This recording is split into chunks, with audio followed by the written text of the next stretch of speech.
Ma'am, order please. Waiting for someone. Okay, ma'am. Thank you.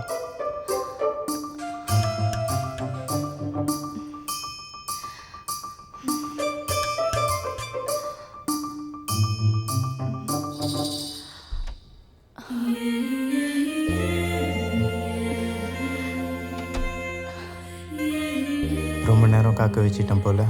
I'm sorry. இல்ல பரவாயில்ல. Just 1 hour தான் ஆச்சு வந்து. எனக்கு உன்னை ரொம்ப பிடிக்கும்டி. நீ நிற்கிறது, நீ நடக்கிறது, என்னை பார்க்கறது, பேசுறது, சிரிக்கிறது எல்லாமே எனக்கு ரொம்ப பிடிக்கும். அது மட்டும் இல்லை, நீ என்னை லவ் பண்ணுறேன்னு சொல்கிறது, சம்மந்தமே இல்லாமல் போய் சொல்கிறது செம்மையாக இருக்கும்டி.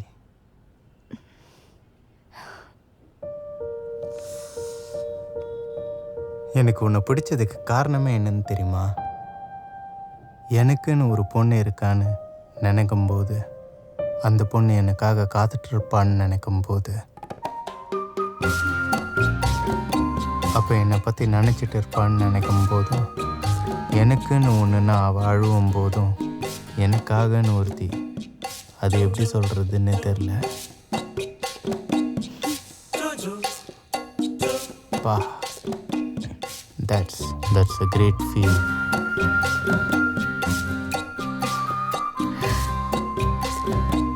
ஒர்க் அவுட் ஆயிடுச்சு. இந்த மாதிரிலாம் பேசணும்னு நினச்சேன் என் மீரா கிட்ட. நீங்க இவ்வளோ தூரம் ஸ்ட்ரெஸ் ஆக காரணம் என்னன்னு தெரியுமா? First love. இதுக்கு முன்னாடி நீ யாரையும் லவ் பண்ணது இல்லையா? லவ் பற்றி யோசிக்கவே டைம் இல்லை. முதல்ல என்னை யார் லவ் பண்ணுவா? உன் எதிரில் இருக்கிறனா உன்னை சின்ன வயசுலேருந்து லவ் பண்ணுறேன். தெரில உனக்கு?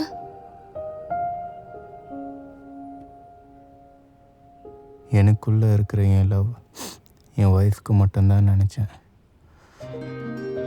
அதுக்காக வந்தவன் என் மீரான்னு நினச்சேன். பட் டோட்டலாக என்னை டிஃப்யூஸ் பண்ணிட்டு போயிட்டான். நீங்கள் வேறு விஷயத்தில் கான்சென்ட்ரேட் பண்ணியிருக்கணும். எனக்கு என் வேலை தான் ரொம்ப பிடிக்கும். But I can't. எனக்கு ஒரு வலி இப்போ பயங்கரமாக இருக்கு. அது இங்கே இருக்கா இல்லை இங்கே இருக்கா என்னால் ஐடென்டிஃபை பண்ண முடியல. எல்லா பெயினுக்கும் ஒரு பெயின் கில்லர் இருக்கு. உங்கள் பெயினுக்கும் ஒரு பெயின் கில்லர் இருக்கும். அந்த பெயின் கில்லரை நீங்கள் தான் கண்டுபிடிக்கணும். அது எங்கன்னு நான் போய் தேடுவேன்?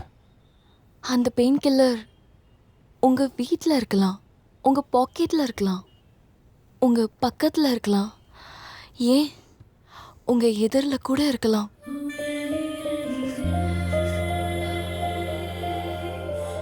என்னோட நிலைமை எப்படி இருக்கு தெரியுமா? நடு காட்டில் நடு நெசியில் இருக்கிற மாதிரி இருக்கு. எனக்கு வழியே தெரியல. நான் எப்படி கண்டுபிடிக்கிறது? இந்த உலகமே இப்போ உன் கைக்குள்ளதான். நிறுத்தி. You are a fake. You are a fake. You are a fake. You are a fake. டேய், நீயே ஒரு ஃபேக் தாண்டி. என்னை பற்றி உனக்கு எல்லாம் தெரியும். ஆனால் நீ உன் ஃபோன் பாஸ்வேர்டு கூட எனக்கு சொல்லலை. ஆனால் நான் என் ஃபோன் பாஸ்வேர்ட்லேருந்து எங்கள் வீட்டில் இருக்க எல்லாரையும் உன்னை கூட்டிகிட்டு போய் காமிச்சிட்டேன். எங்கள் அம்மா கிட்ட கூட உன்னை தான் கல்யாணம் பண்ணிக்க போகிறேன்னு சொன்னேன். பட் நீ உன் வீட்டை கூட காட்டல. எல்லாமே போய் சி வெடி ஃபோனை. ப்ரோ, டென்ஷன் ஆகாதீங்க. இல்லை ப்ரோ, நம்ப வச்சு கழுத்துருத்துட்டா. அந்த வார்த்தையில் திட்டுறது கூட அவ்வளோ தகுதி இல்லை ப்ரோ. கோவப்படாதீங்க. என்னையும் ஒருத்தி லவ் பண்ணிட்டு கல்யாணம் பண்ணிக்கிறேன்ட்டு என்னை விட்டுட்டு போயிட்டா. வேற ஒருத்தனோட கல்யாணம் ஆயிடுச்சா ப்ரோ? செத்து போயிட்டா. Sorry bro. எவ்வளவு ஸ்ட்ரைட்டாக சொன்னாலும் அவனுக்கு ஏன் புரிய மாட்டேங்குது? அந்த பொண்ணு உங்களை லவ் பண்ணல, உங்களை டைம் பாஸ் தான் பண்ணியிருக்கா. Take care. இதை புரிஞ்சுக்கோங்க. Bye bro. வாங்க போகலாம்.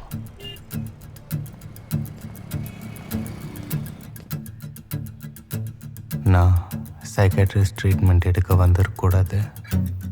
காருண்யாவும் சைக்காட்ரிஸ்டாக இருந்திருக்கக்கூடாது.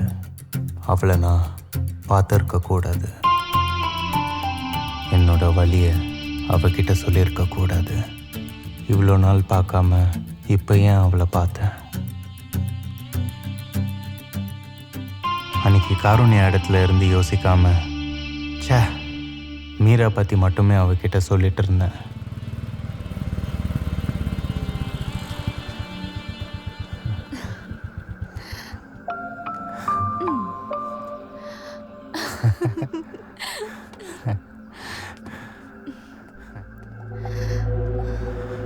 இதே மாதிரி தான் எல்லாரும் சாப்பிட்டு சாகிறதுக்கு ரெடி ஆனாங்க.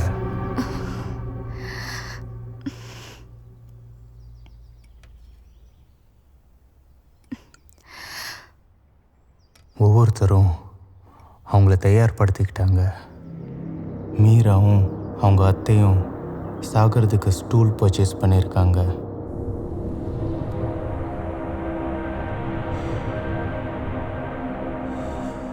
உங்களுக்கு மோட்சம் மட்டும் இல்லை ரகு, கடவுளையும் நேரில் பார்க்க போறீங்க.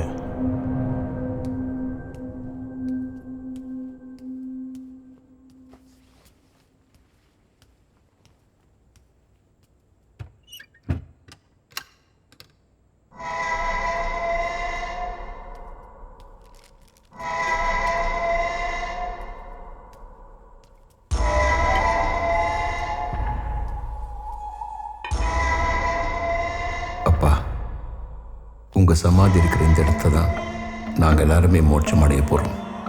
எங்களை ஆசீர்வாதம் பண்ணுங்க. எங்கள் கூடவே இருங்கப்பா.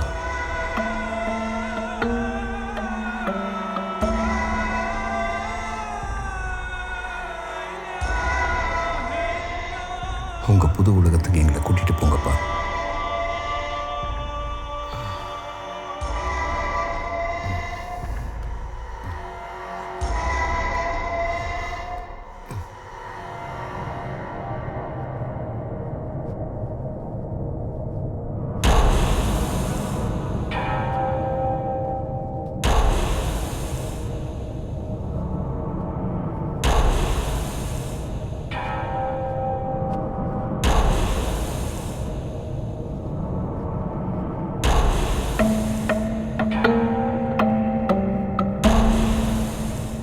தூக்கு போடும்போது முகத்தை மூடி இருக்கணும், கையையும் கட்டி இருக்கணும்.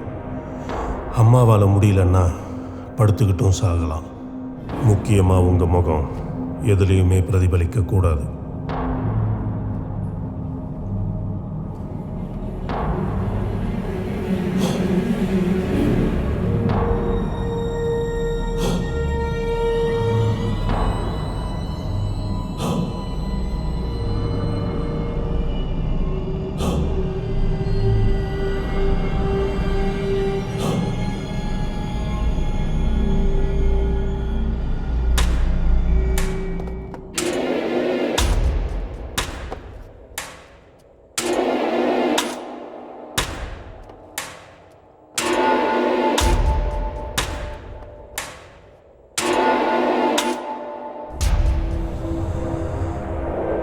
நம்பிக்கை இல்லைன்னா பிரச்சனை வரும் ரகு. எல்லாரும் முழுசாக நம்பணும். கை ரெண்டையும் துணி போட்டோ கயிறு போட்டோ கட்டியிருக்கணும்.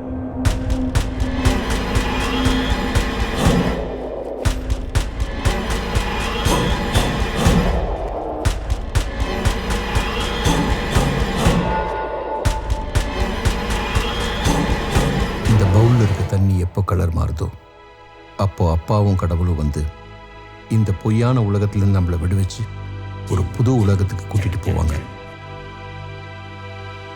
ஆலமரத்தோட விழுது விழுந்து எப்படி பூமியை நோக்கி வந்து ஒரு புது வாழ்க்கையை தேடுதோ அதே மாதிரி புதுசாகவும் பெருசாகவும் நாமளும் புது வாழ்க்கையை தொடங்கலாம்.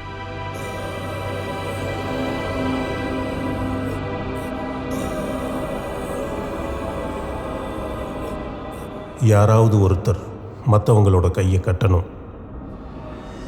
மேலே போய் கடவுளை பார்த்துட்டு வந்ததுக்கப்புறம் யார் வேணாலும் கட்ட அவுக்கலாம்.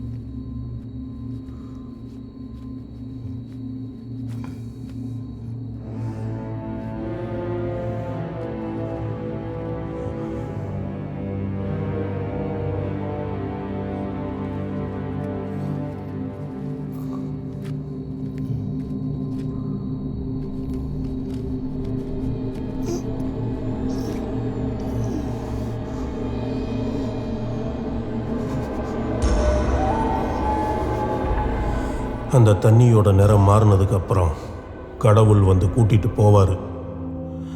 அப்பாவும் அவன் கூட வருவேன் Raghu.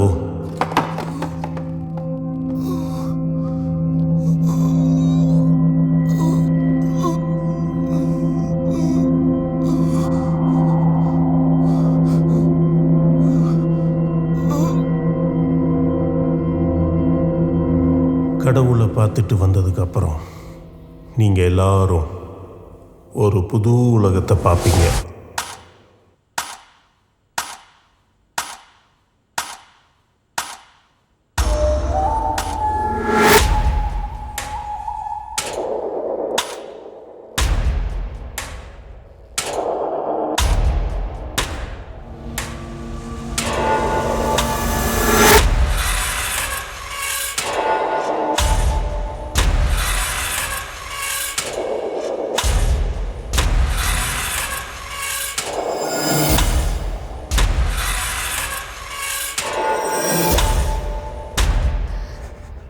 There is no logic in real life. Real லைஃப்பில் எந்த லாஜிக்கும் கிடையாது. அன்றைக்கி மீரா சொல்ல வர்றதை கேட்காம மீராவை எழுந்துட்டேன். இன்னைக்கு காருண்யா சொல்கிறதையாச்சும் கேட்கணும். உனக்காக ஒரு தீச்செழியா நீ நினச்ச மாதிரி உன்னை பற்றியே நினச்சிட்டு இப்படி ஒரு பொண்ணு கிடைக்க மாட்டா. என்னோட காதல் அது கனவாக போயிடுச்சு. அவளோட கனவு அது காதலாக மாறணும். அவளுக்காகவே நான் மாறிட்டேன்.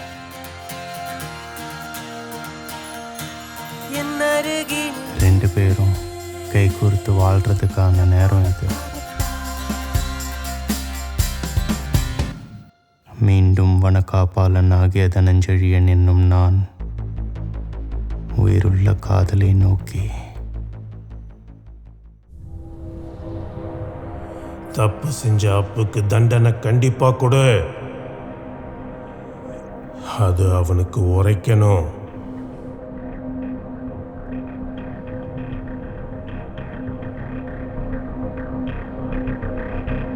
தப்பு செஞ்ச அப்புக்கு தண்டனை கொடு. 1 கோடி நாட்கள்ல ஒரு நாள் தான் வரும். அப்பா சொல்றதை கேட்டு இன்னைக்கு நாம எவ்வளவு பெரிய இடத்துல. ஐயோ போச்சு. அப்பா தான் ஏற்கனவே சொல்லியிருக்காருல்ல, ஒரு சின்ன தப்பு கூட நடக்கூடாது. நீங்கள் சொல்கிறதெல்லாம் நாங்கள் சரியாக தான்ப்பா செஞ்சுக்கிட்டு இருக்கோம். எங்கள் மனசு பிரகாரம் நாங்கள் யாரும் தப்பு அந்த செய்யல. பையன் பூஜை பண்ணிட்டான். உடம்புல ஒட்டு துணி இல்லாம ஏர் கூலர்ல தாங்க முடியாத குளிர்ல அவன் படுப்பா. கூப்பிடுற எல்லாரும் வாங்க. இது தப்பை ஒத்துக்கிற நேரம். எல்லாரும் அவங்கவங்க செஞ்ச தப்பை என்கிட்ட சொல்லணும். உங்க மனசுல இருக்க தப்பை எல்லாரும் ஒத்துக்கோங்க.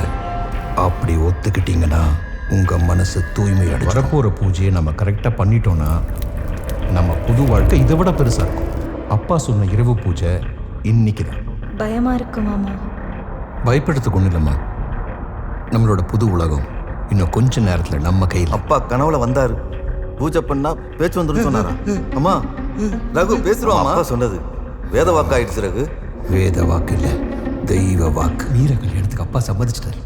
நான் கொஞ்சம் கூட இந்த பவுல்ல இருக்க தண்ணி எப்போ கலர் மாறுதோ அப்போ அப்பாவும் கடவுளும் வந்து இந்த பொய்யான உலகத்திலிருந்து நம்மளை விடுவிச்சு ஒரு புது உலகத்துக்கு கூட்டிட்டு போவாங்க.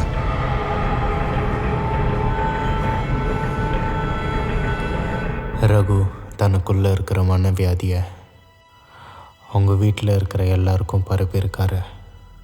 இதை ஷேர்ட் இன்சானிட்டின்னு ஃபாரன்சிக் சைக்காலஜி சொல்லுது. ஆனால் எனக்குள்ளே இருக்கிற சில சந்தேகம், அந்த வீட்டில் ஏன் 11 பைப்பு வைக்கணும்? அந்த டைரி ஏன் என் கைக்கு தானாக வரணும்? தூக்கு மாட்டினது 10 பேருனா 11 ஸ்டூல் ஏன் இருக்கணும்? எதுக்காக அந்த 5 ஆத்மாக்கு மோட்சம் கொடுக்கணும்? யார் அந்த 5 ஆத்மா?